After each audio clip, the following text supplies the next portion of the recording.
ready for a deep dive? We're diving into AI content creation tools today. We've got a ton of YouTube videos to get through. Oh, yeah. Tutorials, reviews. Someone even did like a whole side hustle experiment with AI. Right? So it seems like everyone's trying to figure out how this tech is going to change online content. Well, yeah, it's a hot topic, and for good reason. But you're right, this whole explosion of AI tools, it's exciting, but also a little overwhelming. So today we're going to cut through all the noise and see what's actually useful. Okay, so like one thing that I noticed, like everyone's talking about faceless YouTube channels. Like, are we at the point where you don't even have to show your face to be a YouTuber? It's a fascinating trend, for sure. A lot of the videos we're looking at talk about this move towards AI-generated content where you never see the creator. Yeah. Like those product review videos or whatever. Yeah. And what's really interesting is that it makes it so much easier for people to start creating content. Right, you don't need a camera, good lighting, or even like a good voice. Speaking of which, that Joshua Mayo video. Oh, yeah. He starts a whole YouTube channel while he's making the video. Yeah, that one was wild. And it's all AI. It's a great example of how accessible these tools are becoming. He's using AI for everything. Product research, script writing, voiceover editing. And he makes like $400. Yeah, something like $436 in just a few days from affiliate sales. Wow. Now, obviously, that's not typical. It's not like get rich quick. Right. But it shows you how fast things can move in this space. That's incredible. And it's not even just about the money. It's just the fact that these tools could make the whole process so much faster.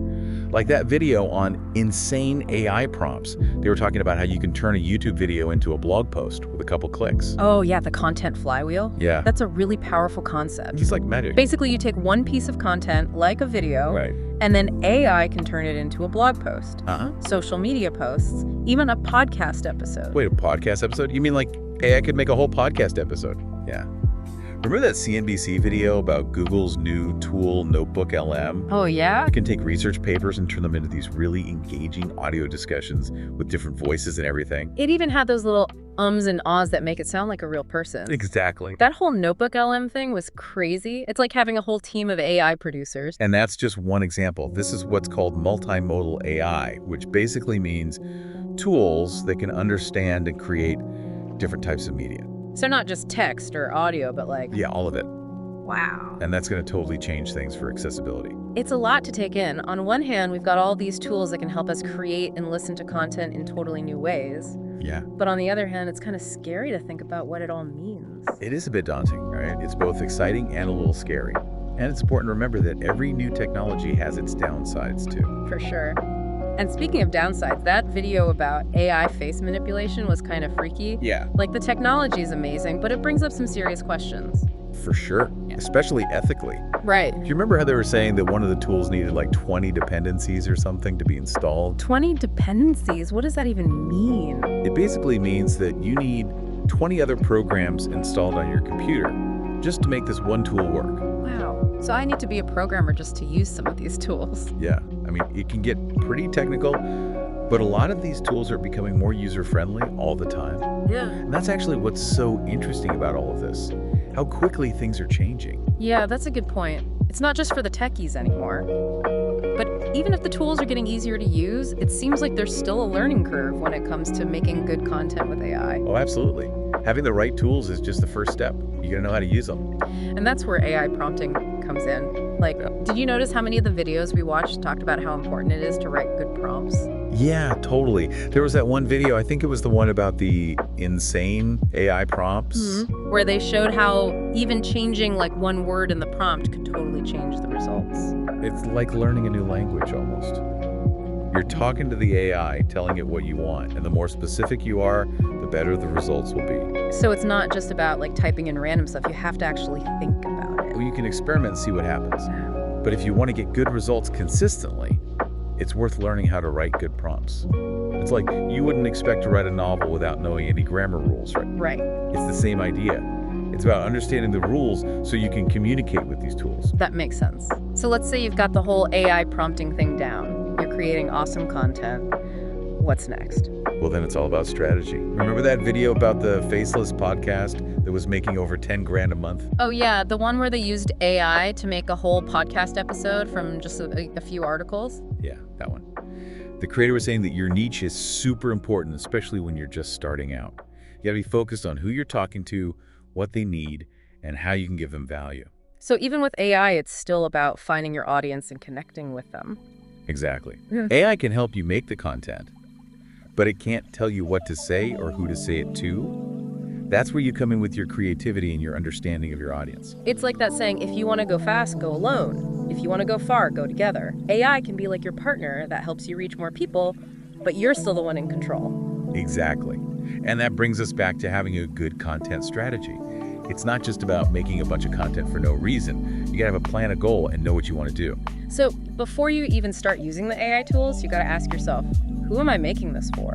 What kind of stuff will they like? And what do I want to get out of this? Yeah, exactly. AI is a super powerful tool, but it's only as good as the person using it. This is all great advice for anyone who's thinking about using AI to create content. But I'm curious, with all this talk about strategy and audience and stuff, what about the content itself? What are some ways that AI can be used to make content that's actually good and that people will want to see or listen to? It seems like AI can do pretty much anything these days. I mean, we saw everything from product demos to poetry. So where do you even start? What kind of content should you even be making? It's true. The possibilities are kind of endless. And the cool thing is that AI can be used for pretty much every type of content you can think of. Blog posts, social media posts, scripts, even music. Well, on music, you mean like AI writing music? Or is it more like adding music to like a YouTube video with AI? Both. There are AI tools that can make background music or even like full songs. It's crazy how advanced it's gotten. Mind-blowing. So if AI can do basically everything, does that mean human creativity is over? That's the big question, isn't it? But AI is still just a tool. It's not replacing us. It's more like it helps us be even more creative. It's like AI is your creative buddy helping you come up with new ideas. Yeah, I like that. AI as your creative partner. Not man versus machine, but man with machine. Exactly. And it's cool to see AI being used not just as a tool to make the content, but as a partner in the whole creative process. Imagine bouncing ideas off of an AI or having it help you write better.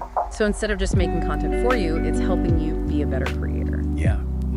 There are already tools that can give you ideas for blog posts, help you come up with headlines, and even tell you different ways to structure what you're writing. It's like having an AI writing coach. That would be awesome. I know I get stuck sometimes trying to write. It'd be like having someone to brainstorm with whenever you want. Exactly. And these tools are only getting better. hmm Pretty soon they'll be a part of everything we do when it comes to making content.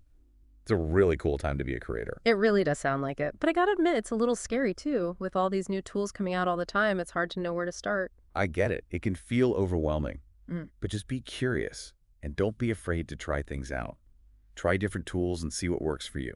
Great advice. So for everyone listening, if you're feeling a little overwhelmed, just remember to take it one step at a time, try things out, and find what you like. And you don't have to do it all alone either. There are tons of resources out there, like YouTube videos and online groups where you can connect with other creators. That's right.